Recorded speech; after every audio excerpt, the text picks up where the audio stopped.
Hey, I'm just going to invite Alan. Why? There we go.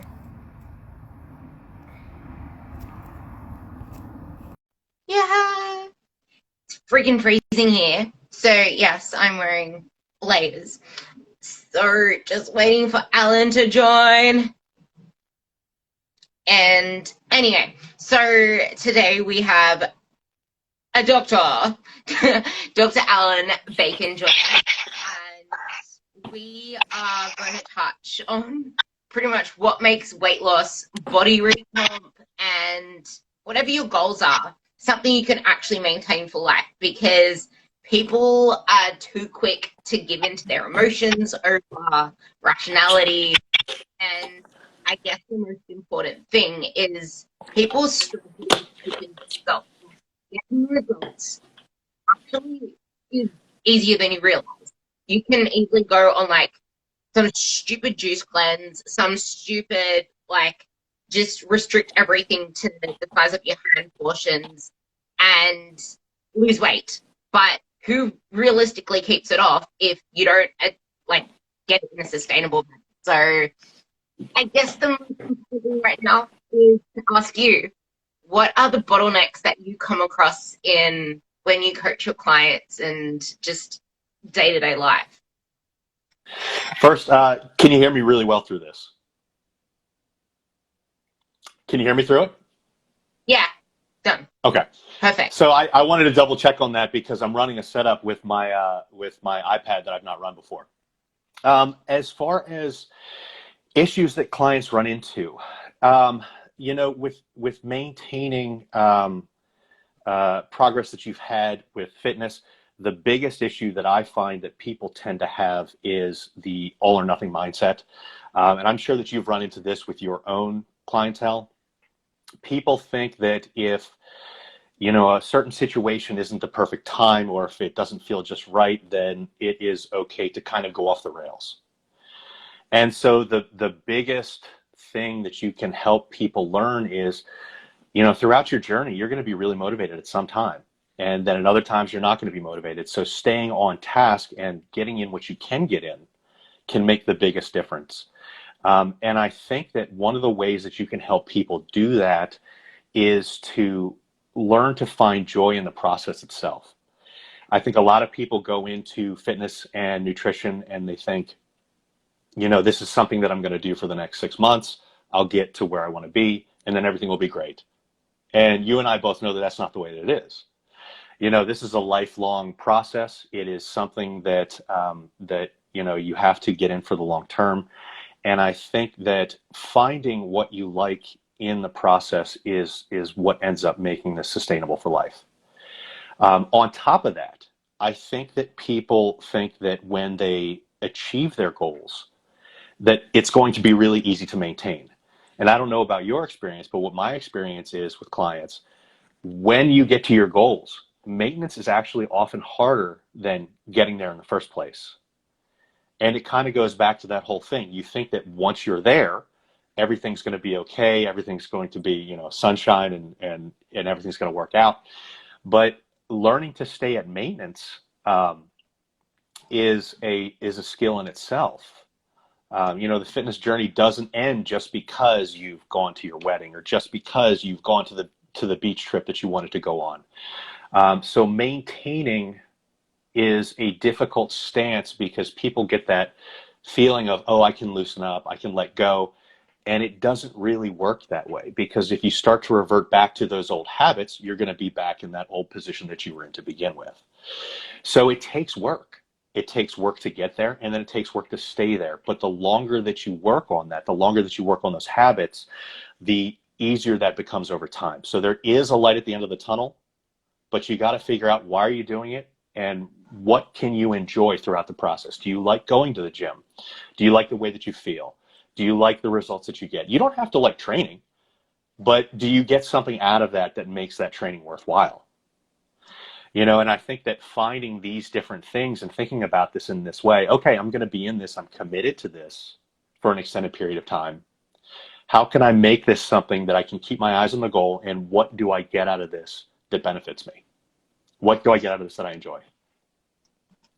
And I think that's the biggest thing that people can take away is figuring out why you're doing it and what you enjoy about it. Yeah, that's the hardest thing, because when people think, this is where social media can really be a detriment, because when you look at people on social media, it looks so easy. It looks like they didn't struggle with it. It looks like it's all sunshine and rainbows.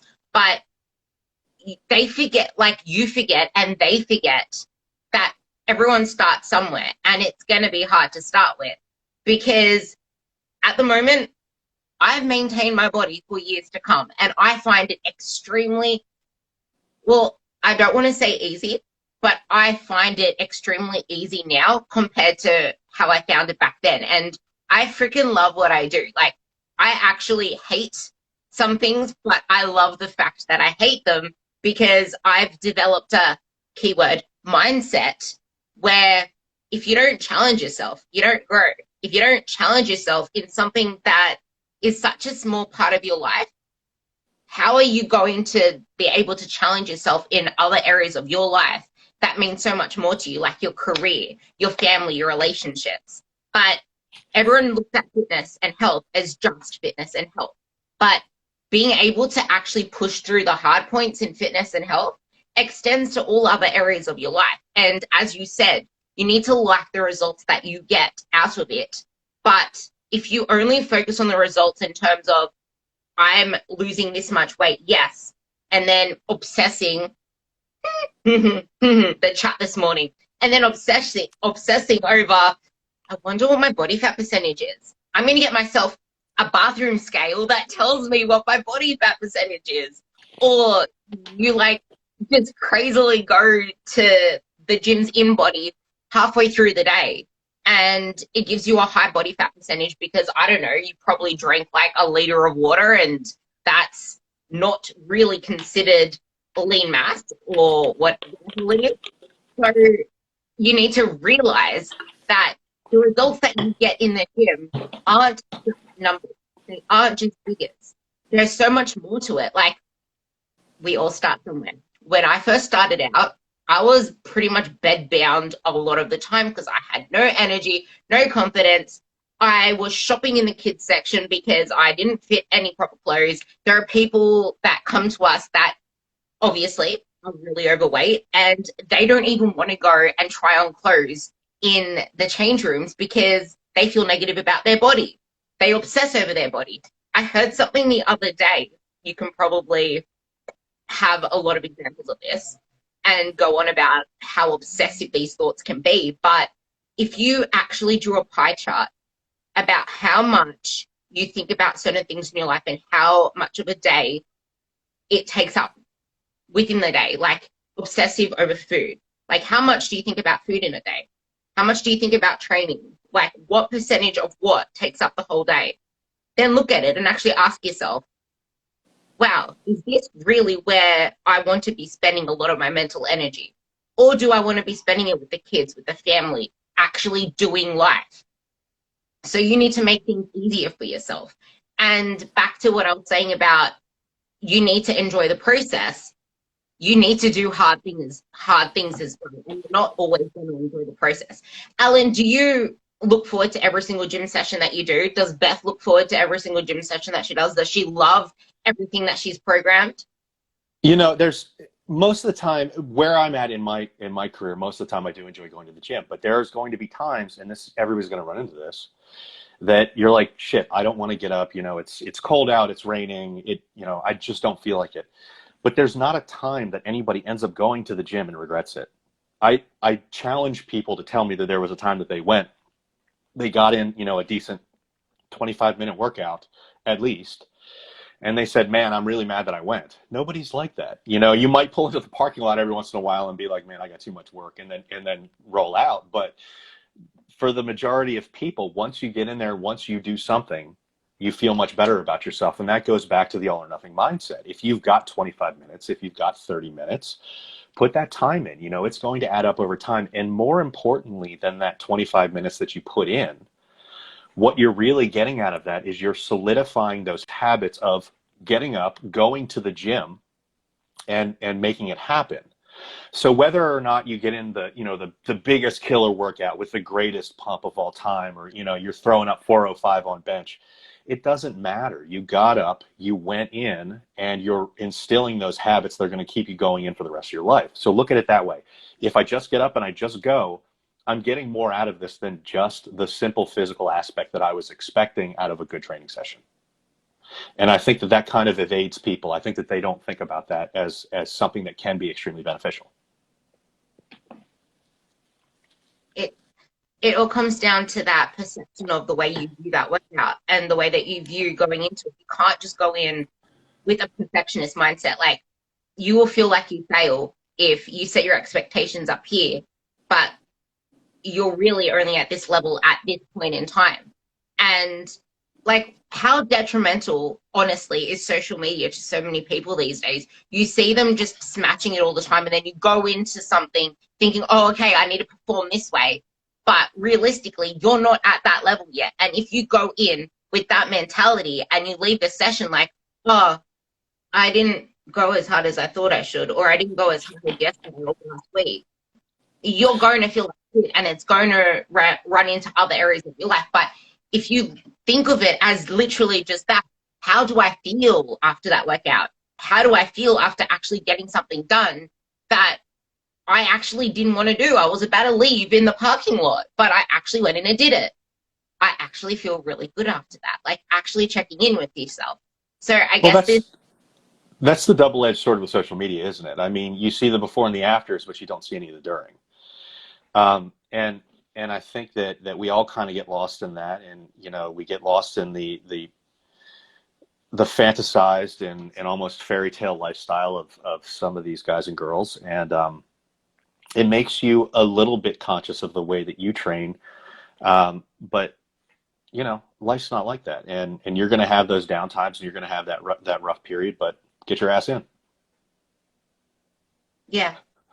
We all have rough times, and not everybody wants to highlight that. Like, you need to start giving yourself some tough love. And I've come to the realization that everyone is starting to sweet talk too much and say, oh no, it's just okay. Oh no, it's just okay. Eat that donut. Oh no, it's okay. You just had that one meal off. But if you don't subjectively look at that situation, you're going to say, oh, it's okay, a little bit more often than you want, like, you want to achieve your goal. And if I said that a lot of times to that donut, I would probably be a pufferfish, because I know myself. And this is where it's really important for you to know yourself. I have the appetite of a 7-foot human giant. And if I gave into that donut, I realize that that's not going to satisfy me, and I'm probably going to want another and another. And this comes into like the whole workout thing as well. If you know yourself, and you know that if you let that one workout slide, you're not keeping a promise to yourself, and you're giving yourself permission to not keep promises to yourself. And now I really want to go into the whole embracing patience thing, and realizing you need to take the emotion out of your decisions, and you need to form habits that serve you if you want to keep your results for life. You can go into the whole embracing patience and realizing that your body is set a certain way because all these years got you to where you are now. Body fat set point, habit set point, because you have these thick cables. When you lose your weight, your body is going to want to go back to where it was. And it starts to kick up different gears to then put you back into that safety net, because your body knows comfort. So how else can we get people to really see that their body is primed to go back to where they were before, and they need to keep pushing against that resistance? Well, I think that first people need to. I mean, you hear talk about set point and settling point quite often, and it's good to understand that set point and settling point are different things. And I don't think that most people realize that. There's a couple different models for how we maintain body weight, and our responses to losing weight and to gaining weight. Set point's one of them. Settling point is one of them. There are two newer ones that are actually a little bit better, but they're just called general intake model and dual intervention point model. Um, but just to keep things simple, if you look at set point is a genetic component. It's kind of like a thermostat. If you have a thermostat that's auto-regulating in your house and you say, I want it to be 70 degrees in this house. And if it goes above, the air conditioning kicks on. If it goes below, the heat kicks on. That's entirely genetic. Settling point is more of that theory is more environmental and social, which is kind of like if you grow up in a Western society and food is extremely plentiful, high density energy food is extremely plentiful. There's a McDonald's down the street from everybody. Versus somebody that grows up, say, in like sub-Saharan Africa, and there's not that much food available. You're traveling greater distances. Oftentimes you're on a bike or walking to get to food. Those people are generally going to be lighter in body weight. Now, is that the genetic set point going to prevent them from changing? No, because the environment has shaped them into something different. But neither one of those models seems to work entirely correctly. It's almost like it's a combination of the two, which is why there's some of those other models out there. There's certainly a genetic component. I mean, we see that in metabolic adaptation that we always talk about when you lose weight. Most people think that, oh my God, my resting metabolic rate is going to go down severely if I diet, and that's why I can't get any leaner. That's why I'm stalled. That's not really what happens. I mean, your resting metabolic rate drops a little bit, but it's usually anywhere from 50 to 150. I mean, low hundreds of calories. It's for people that lose 30 pounds, it's about 50 calories. So like half of a fun-size Snickers, and that's it. If half of a fun-size Snickers is why you can't lose weight, there's something wrong with your diet. There's other things that happen when you start to go into metabolic adaptation. Hormones change a little bit. Activity levels decrease. We talk about hormones, the ghrelin and cortisol alter. But the big thing that happens, and this is part of that genetic thermostat, the set point, is activity decreases. Your NEAT, all the movement that you do outside of the gym, and hunger ramps up. And if these two things are causing you to overeat and move less, then your body's going to fight change. Now, what really sucks about being a human is that this system seems to be asymmetrical. There is very little adaptation for most people in the other direction. So you can gain weight pretty easily. You can gain body fat pretty easily. You can overeat and gain body fat. And in a small percentage of the population, hunger shuts off rapidly and NEAT goes up like crazy. There's people that fidget a lot, people that say that they can eat whatever they want and they stay rail thin. Those people are basically having one large meal a day, and they think that they're eating a ton because they're eating, 1,500 calories in one meal. But their daily intake is a lot lower than somebody else. So they feel like they're eating a lot, and you see them and you're out with them at dinner and they've eaten this huge meal and you're like, man, I wish I could be like them, but it's shut them off. So what we have to do is we understand that what's shutting us off most of the time from fat loss is movement and hunger. So what's really important to understand is look at the types of hunger that you have, and then you can better control that.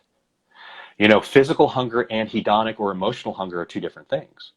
And there are different ways that you can identify this. Physical hunger is very quick onset. Anything in physical hunger sounds good. If you are in emotional hunger, you basically want cookies or ice cream or whatever it is that seems to be your issue. If you're in physical hunger, that is when you're so hungry, literally anything sounds good. It is a completely different experience. Physical hunger tends to be located in the stomach. That's where you get hunger pangs and growling. And you generally don't feel guilty after it. So what you want to look out for if you're a person that has these craving issues is look for the emotional cues of the cues for the emotional hunger or the hedonic hunger. It's sudden onset. Like I just said, you crave specific high reward foods. It's mindless eating. It's, you sit there and you snack on an entire tub of popcorn while you're watching a movie. It's located entirely in the mind. You start to think about textures and tastes, and how you'll feel after eating it. And a lot of times it leads to guilt. When you have that physical hunger, you just don't feel guilty afterwards. You're like, man, I was starving. I just played a soccer match. I'm going to go eat something and I'm going to feel good about it. But emotional hunger is different. And I think that when you start to realize these things and start to look at the way that these hungers affect you, you can start to essentially defend yourself against these changes. Defend yourself so you can push past that set point that your body might have. And in many instances, that set point is there because of influences from the environment, from a settling point. Maybe the fast food is taking up an inordinately large part of your diet. So when you are in that type of habit, the trick to breaking these types of I don't want to call it binge eating, because true binge eating has a psychological component to it. Usually what most people are dealing with when they say, oh, I had a binge, is they had cravings and they gave into it. And if you've been eating this way for 10, 20, 30 years, then this is a habit that you're going to have to unlearn. And it's more difficult to unlearn a habit than it is to learn a new one. But there are different ways to manage cravings, and you're just going to have to stay on top of it. Just like we talked about before, where you have to get used to fitness being a lifelong endeavor, you're going to have to realize that these cravings are going to be lifelong too. There's not a single person that doesn't have some sort of emotional craving at some point.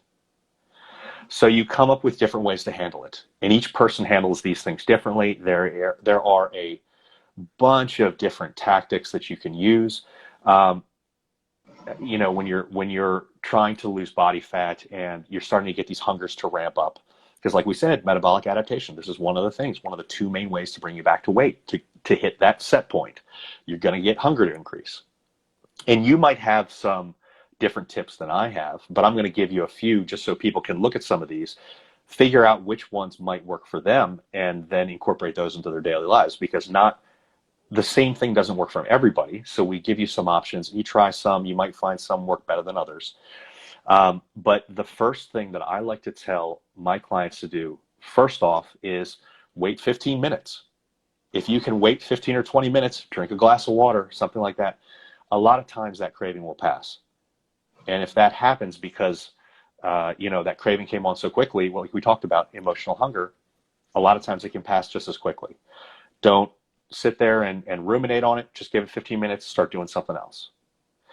I find food diaries help a lot with this.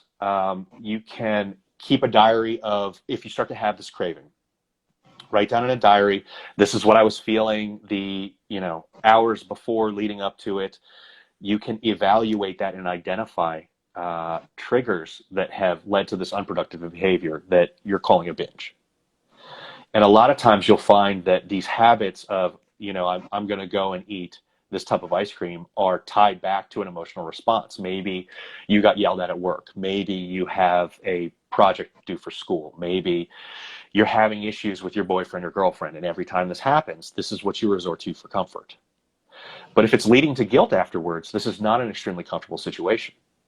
So by having those food diaries, you can keep a mind and an eye on what's happening, what's leading up to it. And if you can identify those triggers, you can stop that whole sequence from happening. You can find food substitutions. If you are normally in that situation like I was talking about with emotional eating, and you reach for a cookie, maybe you reach for something like fruit, maybe you reach for something like Greek yogurt with some like sugar-free Jell-O mixed in for flavoring.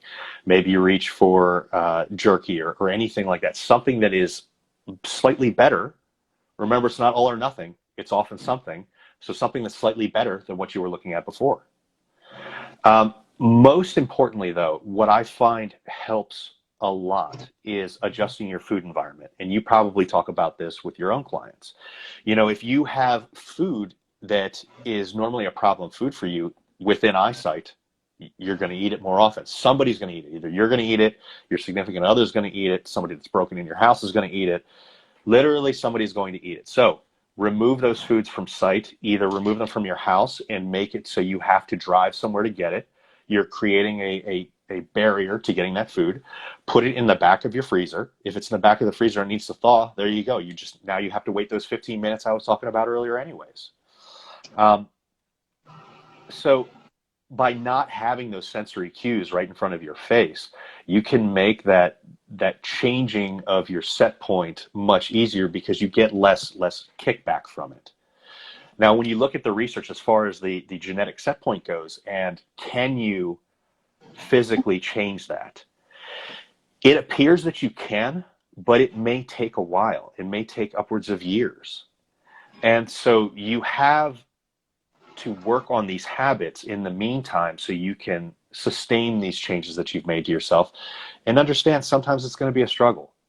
So you start to put some of these tips or some of these strategies that we talked about into play and figure out which ones work for you.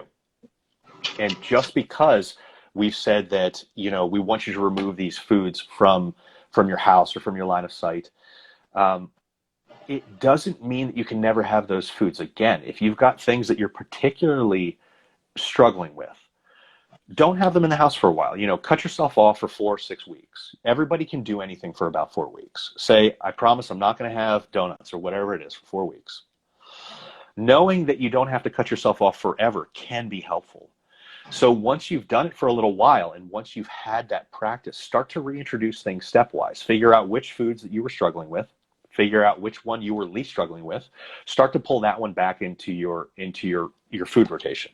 If you start doing better with that one, then go up to the next one that was the next most difficult. Start to bring that one in and do it that way. Now, you don't have to reintroduce foods, but for many people, that can be a way that they can feel better about giving themselves a specific timeline where they cut it out from their life. And it gives them that time to work on it, which is exactly what we want. What about you? What strategy do you use? This is going to be the perfect leeway into the next topic as well, right? Everything you said there, like, it's more difficult to unlearn a habit than it is to learn new ones. And this is kind of what I put on my status and tagged you in ages ago, was it's more difficult to get people to unlearn bullshit about how to approach a diet than it is to actually teach them the proper way. And okay, people saying moderate. What if you can't moderate at the start? Like you mentioned, structure you need to. James Clear talks about choice architecture. There was a study where they put more bottles of water around the environment like on top of the countertops, in the actual fridge themselves, and they reported an increase in people not only drinking more water, but drinking less soda pops or fizzy pops, wherever the study was done in the UK, and it's called fizzy pops. But if you actually structure your environment to mold that environment to become the person that you want to become, you make it that much easier. And what you did to lose the weight to start with isn't always, to a certain degree, what you do to keep it there. Because, okay, maybe to start with, you need to unlearn all of these habits. I had a client who literally could not have peanut butter in the house. And myself, I couldn't have cereal in the house once upon a time. Now I'm eating bowls and bowls of cereal, because what I needed to get to my goal once upon a time was I had a certain amount of carb intake that I was allowed. And you can eat anything you want, but should you? And yeah, I knew I could eat the cereal. I knew that I could fit it into my plan. But if I chose to eat that cereal, I would be starving on that weight loss macros that I was on. So I guess my way of thinking about it is, with the food diaries as well, is don't just write down when you're struggling with food and putting down the emotions around that, but also put down your wins. So then when you're struggling with food or struggling with a binge, you go back into, okay, what was it that I did last time? What habits am I missing out right now to get through this? And that whole real hunger thing again. When it comes to, this is something that I started to implement, make your food unitastic, as in monotastic. If you have too many flavors going on, everyone knows the dessert stomach. You can be really full after dinner, but still have room for dessert. Because if you change the texture of a food or change the flavoring of a food, all of a sudden you can actually eat more food. Like, there isn't that bottleneck anymore. It's one of the ways that competitive eaters actually get through the comps. Like, they will need to get through this whole thing of like burgers. They're eating all these burgers, they hit a point.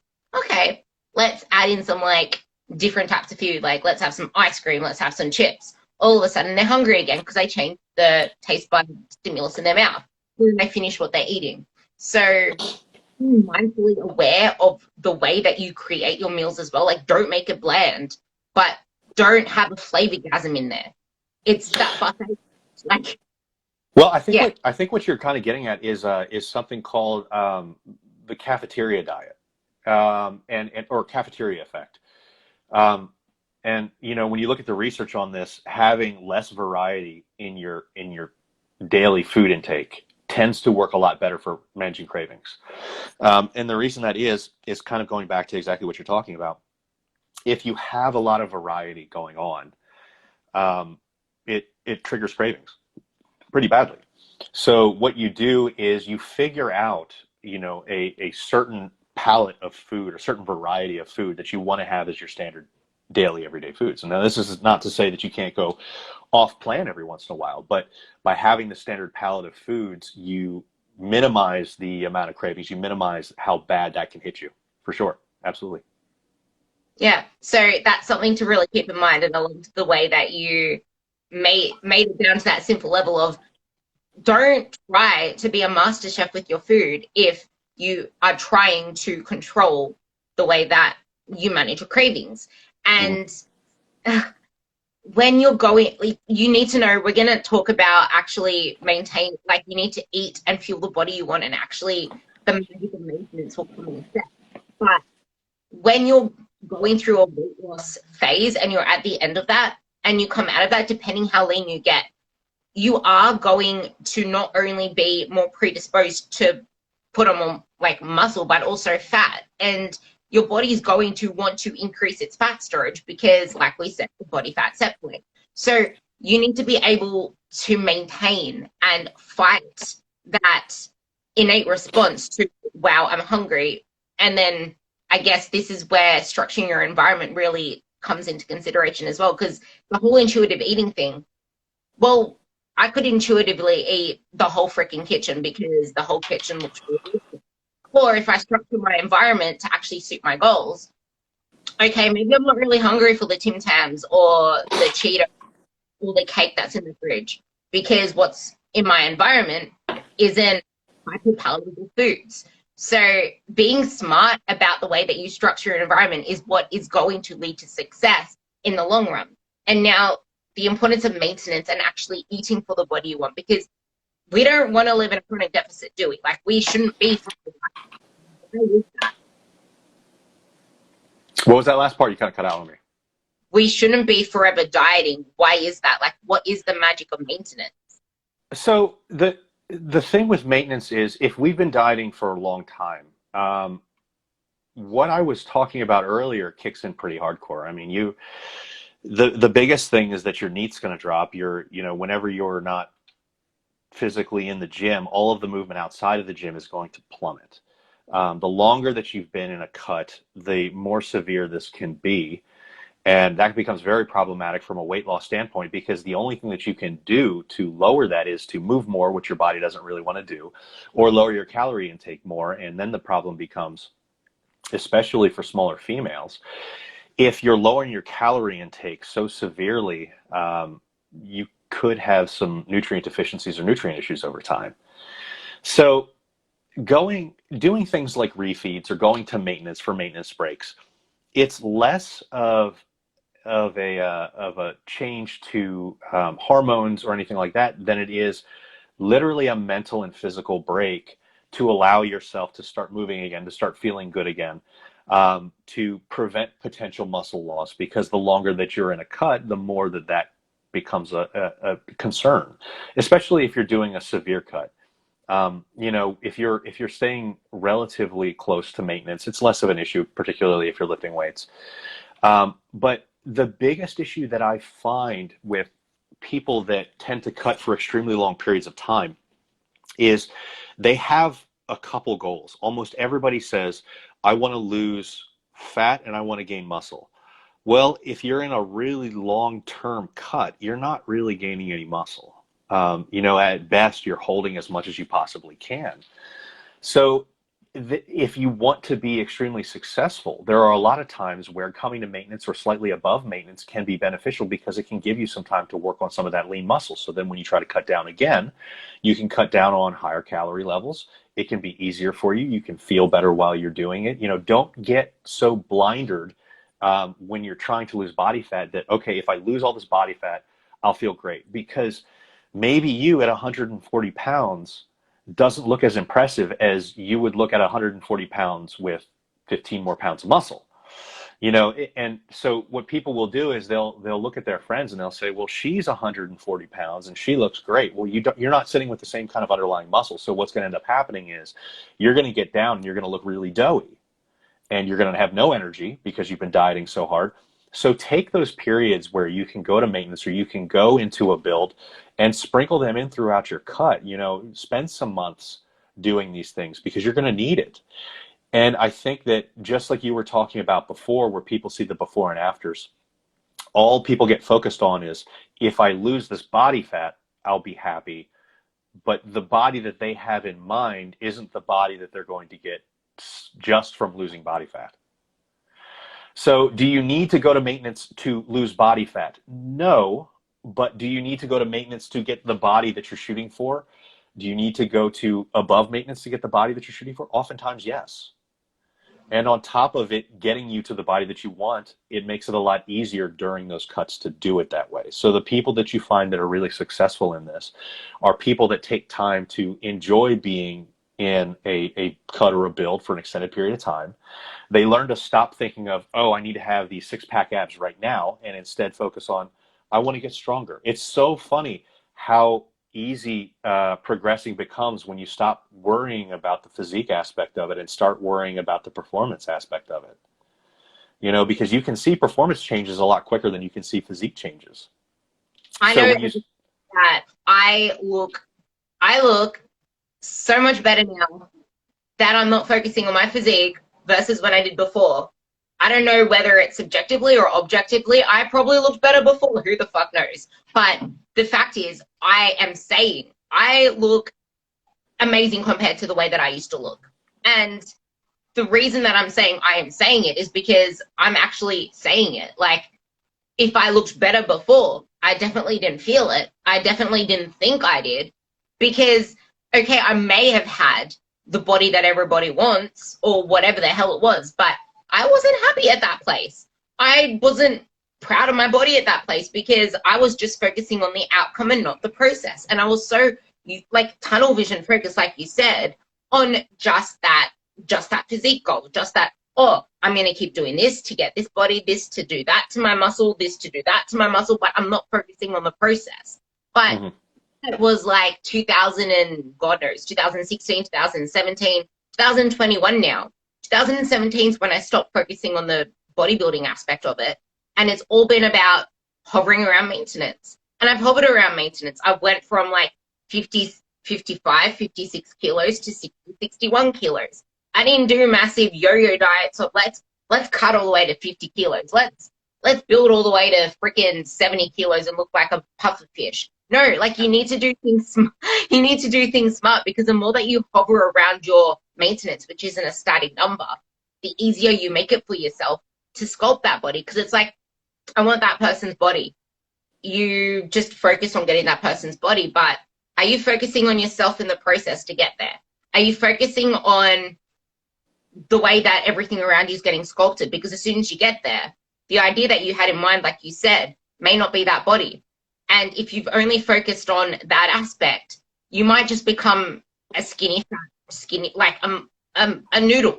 Like you probably just become a smaller version of yourself versus building you can't tone a muscle that you don't have. So you need to actually focus on, okay, what is it that I need to get there? And I hear this all the time. It's like, okay, I'm this body fat percentage and I want to get to this body fat percentage. And you actually think you're a certain body fat percentage when you're actually up here, not here. And then by the time you actually get to where you think you should be, you're not actually where you want to be, because you just have this number in your head. and you don't know what's attached to that number. Like me at 55 kilos now, I look nothing like another person that looks like they're 55 kilos because I have a shitload of muscle mass compared to someone that is probably just starting out at 55 kilos. And whatever you weigh compared to, like, look at you. You're like a ball of just muscle, like one of the Transformers. Compare that to someone else, and they might be mainly predisposed with fat. Like, everyone looks different at different body fat percentages. How about height? How about what did they do before to get to where they are now? It is so much easier to maintain when you've been doing it for a long term. So stop thinking about where other people are at the moment. Back to what you were saying, because that was really important. Well, I think that when people have a significant amount of fat to lose, you definitely want to start losing fat. I think that what they get focused on is that once they get down into, I mean, you can visually look at a person and be like, okay, they're about 16 to 20% body fat. I mean, there are a lot of different things online that you can look at just to see examples of what that looks like. Once you kind of get down in there, and this is where I think that newer people to lifting get caught up. They start to get down there and they're like, man, I'm just about to the point where like I'll be getting abs. If I just stick this out, if I just essentially starve myself more, I'll get abs. That's where you need to stop. That's where you're like, okay, I'm just shy of abs. Now it's time to add the muscle.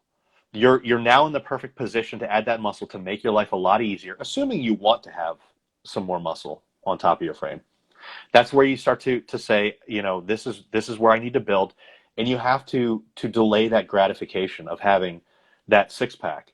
Because if you're a natural lifter, you're not going to put on a good bit of muscle while holding a six pack. Most people won't. You might if you're brand new to lifting, you might if you know this is your first 2 years, if you're 18 or 20 years old, because you're just kind of coming into that period where you can gain. But if you have any experience, you know, if you've been lifting for 3 years, and particularly if you were lifting for a couple of years to get down in body fat to that high teens, low 20s percentage, you're not going to be gaining a ton of muscle while still holding abs. It's just not the way that it is. And I know that, you know, a lot of fit pros these days try to tell you that they can, but they're also the same fit pros that say that are the same ones that are on massive amounts of steroids. Yeah, you can hold abs and build if you're on a ton of steroids. If you're not on gear, then you need to come to the realization that maybe hovering around maintenance can be really beneficial for me for a year or more. You know, and a lot of people look at that and they're like, well, I can't have abs for a year. Why would I even do this? Well, this is what you're prepping yourself for so you can have abs later in life, you know, for longer periods. And it just kind of takes looking at it and realizing what your body can and can't do and going from there. I just see the word body dysmorphia, so I just really wanted to touch on that one. That's the thing. Like, I suffered body dysmorphia for nearly my whole life. Like, my background, I had disordered eating, and it wasn't until I actually think that bodybuilding saved me. It didn't make things worse, even though the period after, my food habits were completely askew. But going through all of that stuff is what's made me who I am now.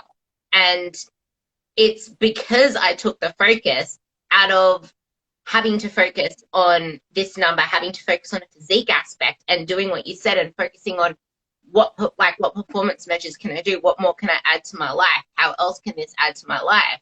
That it's actually brought me to a place where I am so, like, I'm confident in my body. Yeah, I still have days, but it's taken me all those years. And even when I was physique focused, I never had abs until I was dick skin lean. And as soon as I started coming out of that, goodbye abs. Like, I didn't maintain them on the other end. And now I have them pretty much 24/7. And I've been lifting for over 7 years. It takes time. Like, it took me about 3, 4, 5 years of actually going through the process and building muscle and fueling my body. You have to actually eat for the body that you want, because it needs to feel safe to release fat. It needs to feel safe to build muscle, because why would your body want muscle if it feels like it's about to run from a tiger or a bear? That's something I'm going to get you to talk about next. But you need to actually put in the work and realize it's going to take years of repeating the same habits of putting in the work. And like you said, you don't know which fit pro's on like gear or not, which fit pro's taking what, but the ones that you actually see put, like, it takes time. And if you're seeing someone maintain something at such an unhealthy looking level, that is not something to aspire to, because you don't know how they feel. And they might still have body dysmorphia. So you need to make sure that you're being realistic with yourself. You check in with yourself, because I may have looked amazing then. Like, looking back on some photos, I'm like, wow, I look really lean, but I'm not actually impressed with the way that I used to look. I think I look unhealthily lean, even though I was on stage and all shredded and stuff. Yeah, I post those photos still as a repost saying, look at what I achieved with hard work, determination, grit, and force. But I wouldn't want to go back there again, because I'm actually so happy with where I am now. I can run freaking half marathons now. I can lift freaking triple my body weight. Not really. I can't lift that anymore. But I can lift enough to be functionally strong in life. I have enough, and I feel amazing doing it, and I can maintain my body doing it. So body dysmorphia becomes less of an issue when you stop focusing so much on the external itself, but it's not an easy thing to do. So back to what I was saying about your body needs to feel safe before it can actually start to make changes. You know, it kind of depends on what you mean by that. Because does your body really need to feel safe before it can lose body fat? No, not entirely. And the reason that is because, you know, the reason that your body kicks in those metabolic adaptation changes is because it feels unsafe, that it wants to bring you back up to maintain your body fat. So you kind of have to dip into that. Okay, my body's noticing that I'm trying to make some changes. If we're trying to you know, build muscle, you certainly need to be, if you want to build muscle optimally, you certainly need to be in a calorie surplus.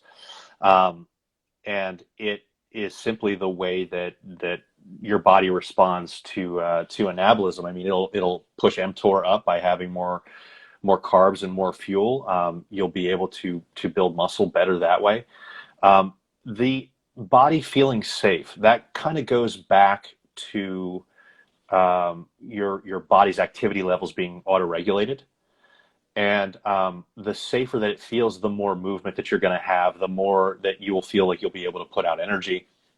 And this is why, if your concern is your body fighting you, doing a more moderated deficit is the way to go.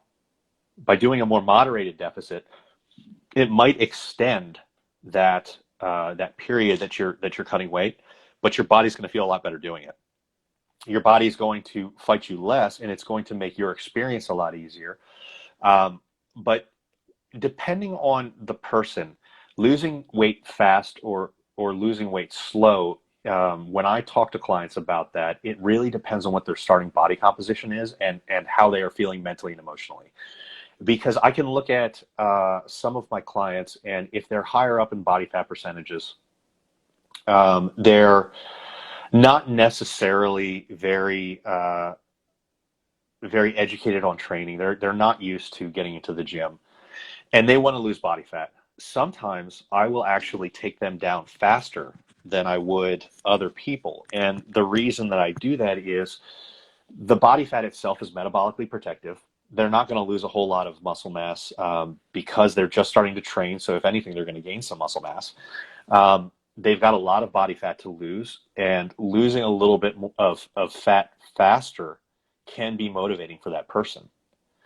Now, as far as making your body feel like it's okay to lose the body fat, the leaner that you get, the more that idea kind of comes into play. Because for lean people, there's certainly a difference of going from being obese to being in a normal body weight. When you go from being normal body weight to being lean, and especially stage lean, if you're going to take it that far, that's where your body really starts to fight you. And so people will say, oh, you know, in the beginning of my weight loss, I lost 30 pounds and it was really easy. And then those last 10 are are really hard. Yeah, your body is starting to ramp up all those things that prevent you from losing weight. So sometimes taking things a little bit slower is the right way to go. You'll maintain that movement a little bit better. You'll be able to fight those cravings a little bit more. From the resting metabolic rate perspective, it really makes no difference. I mean, you're not going to destroy your resting metabolic rate any faster going quicker down than you will. I mean, that's mostly based on total amount lost, not the severity of the deficit. So, so by looking at your particular situation and how quickly you want to take things, you can adjust that for the person, for their body composition, and for how they're emotionally handling the weight loss itself. That's actually we're gonna flip to the other side now when you were talking about like the people that do have a lot more body fat on them to start with. You need to realize you can actually put yourself into a bigger deficit. Like, you don't have to just cut it down a small bit. You can take it down quite a chunk and go for the fast fat loss, because you're not going to starve when you have that much, like, I hate the word starve, but you're not going to starve when you have that much stored energy on your body anyway. And like, it's not going to just eat into muscle mass that way. But you also need to keep in mind, just because you are in a calorie deficit, you should not be in a nutrient deficit. Like, you need to make sure you're getting in enough nutrients, enough protein. You can't just live off freaking ramen noodles all day. Like, you need to make sure you're dieting the smart way, but you can actually lose weight faster. But you need to also realize that your mental aspect of it all really matters, because if you're someone prone to binge eating, that's probably not a safe idea. How common is binge eating? Do you come across it a lot?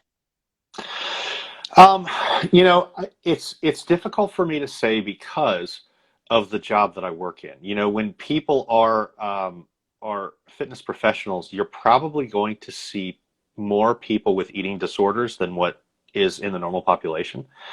Because a lot of times people with eating disorders are like, I've tried all these different things. I'm not getting where I want to be. And can you give me some help there? I mean, certainly you're going to see a lot more eating disorders. You're going to see a lot more body dysmorphia. And let's be honest, any one of us that have picked up a weight and have been doing it for more than a year, we all have a little bit of body dysmorphia. Like, I'll never be as big as I want to be, and I'll never be as strong as I want to be. And that's just the way that it is. But, you can use that productively or it can be unproductive. As far as actual binge eating goes,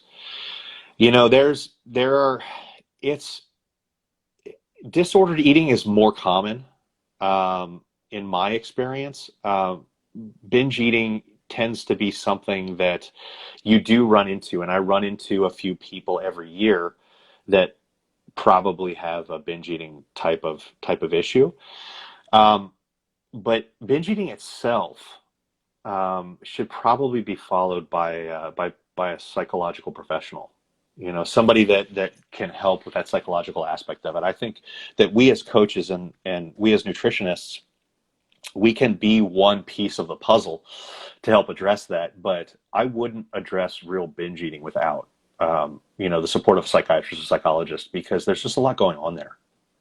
Yeah, it really does stem from like past traumas, past things like that as well. So this is why being really aware of where your starting base is, and are you actually prepared to do a rapid fat loss, or do you really need to just get yourself to a starting place first, realize where you're at, and then move? But also, you need to be honest with your coach in that if you're not adhering to a certain protocol that they prescribed you, they're not going to know that unless you tell them.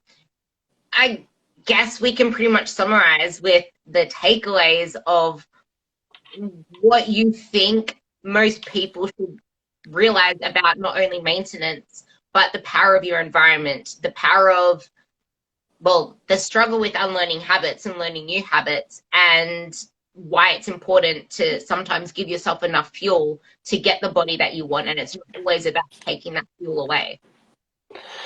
Yeah, I was thinking about, because you had mentioned that you wanted to talk about how to wrap all of this up and put it into a package that could be easily digestible. And I think that's a great idea.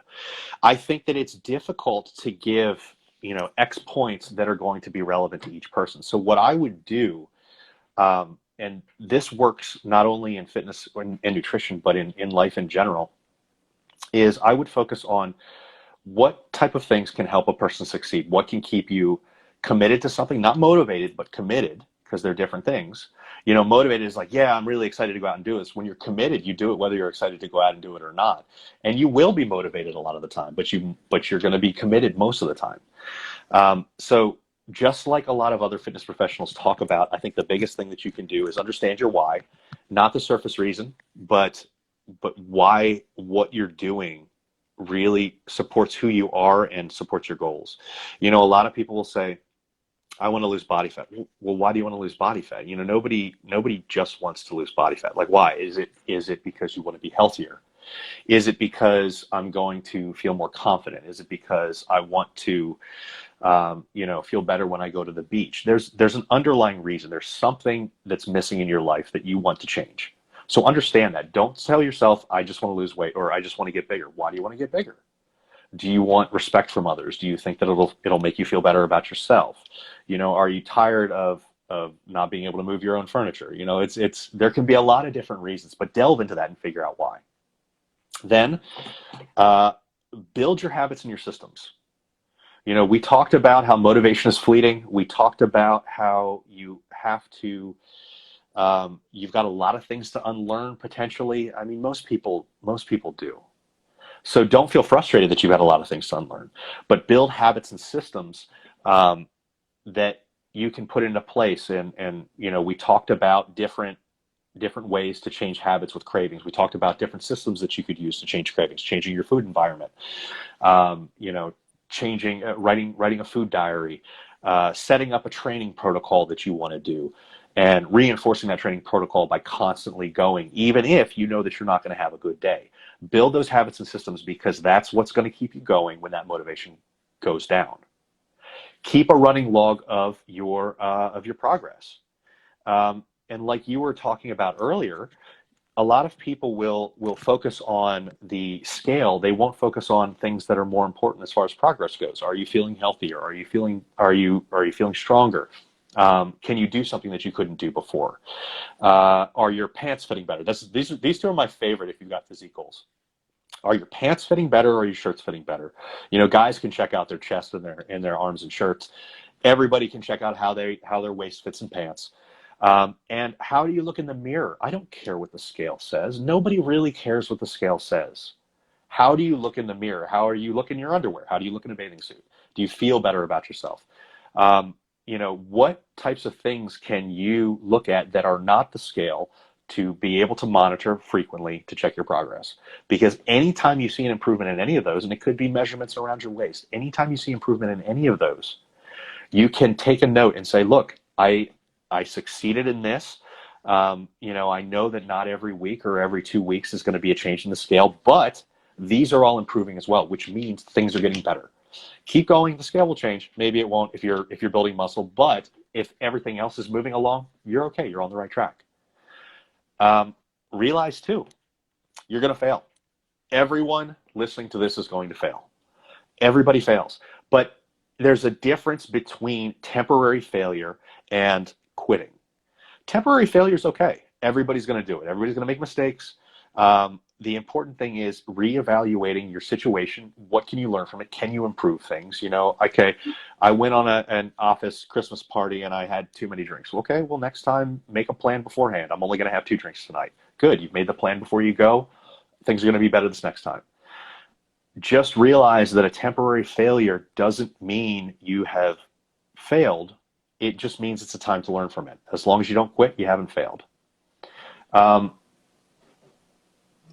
Above all, be committed and be consistent. I think people will look at their journey and they'll say, hey, I did really well during the week. I was great. And then I celebrate on the weekends. And they're like, I don't understand why I'm not changing. Well, is that consistency high enough to get you where you want to be? And if it's not, then you've got 2 choices. You can either alter that part of your lifestyle that is preventing you from getting where you want to be, or you alter those end goals that you have. And neither is wrong. If you originally wanted to have really ripped abs, but you also like to party, and now instead of having ripped abs, you've gotten down, 25 pounds in body fat. You're feeling better. You're looking a lot better. You don't quite have ripped abs, but you're making it fit in your lifestyle. Maybe that's what you learned on this journey, and that's okay too. So I think that this whole all or nothing thing can kind of go multiple ways. It can go, towards your expectations. It can go towards your goals. It can go towards how you address training and nutrition. And life's just not all or nothing anyways. It's generally something. I So mean, that was a setback in itself. If you were all or nothing then, imagine where you would be now if you weren't okay with what was manageable. Yeah, and I found that actually it came out to be a very good thing for a lot of clients, because they were able to experience that giving, doing what they could do situation. They were forced to do it. So instead of me just saying it, it's like, okay, well, let's brainstorm and work ways around this. And I think that benefited them greatly. So I think that looking at these things and appreciating your incremental progress for what it is the way to do this. Nobody is a before and after. Everybody has all those steps in between that nobody sees, and just be conscious of it and see it through. I love that. No one is a before and after. And if you only focus on trying to get the after, your after is going to be a lot more worse. And you're not going to get there. You're going to get frustrated, and you're going to get burned out in the process. And like I said, the people that end up doing this well are the people that end up finding an enjoyment in some part of the process. It doesn't have to be the training itself, but maybe you really enjoy the way that it makes you feel. Maybe you enjoy the way it makes you perform. Maybe you enjoy the way that it makes you look. Maybe you just enjoy going to the gym because you've made friends there with people that support you. There's a lot of times where the people at the gym who have shared interests tend to get you better than a lot of people outside of the gym. And maybe that's what it is for you. Maybe it's a social experience. Either way, it's benefiting you, and it's getting you where you want to be. Yeah, and it's going to take time to unlearn the old focus you used to have. Like, it's not about an end goal anymore. It's about becoming, because you're never going to get there, and that's okay, because that's life. We're human beings. We'll get to the end goal that we thought we were going to be at, and we'll not be happy, and we want to improve in other ways. Like, that's the beauty of life. If you try to stay complacent or stay stagnant with what was once perceived as your end goal, that's boring. Like, who wants to just stay still? True. Yeah, absolutely. Yeah. So I think we wrapped it up pretty damn well. Like, these were really good takeaways. I have nothing else to add to that, except don't be frustrated at unlearning what you once believed, because it's inevitable. Like, there is shit that I used to believe that I had to unlearn to get to where I am now, and I'm sure you're exactly the same. Everybody has to go through that unlearning process as we grow and we become better, because failures grow us. We learn from failures. Failures are feedback. You need to go through the failures in order to succeed, because if you see something challenging, you won't know whether you're going to fail or you succeed until you actually try it. Fail, try again. Fail. Don't try again the same way, but try again a different way. And because, like, yeah, maybe you will try again the same way to start with before you realize, hey, that's kind of a stupid decision of mine. I need to try again, but just not the same way, so I don't keep failing. You'll get to the evolution of you. Like, it's not the end goal of you, it's the evolution of you. So absolutely, I think that pretty much sums it. I'm gonna put his awesome meme group down below as well, and you can easily see that this is his thing. I'll put his thing down below as well. And yeah, thank you for coming on. That was such an awesome chat. Thanks for having me, Ruby. It was a pleasure. Yeah, thanks. thank you.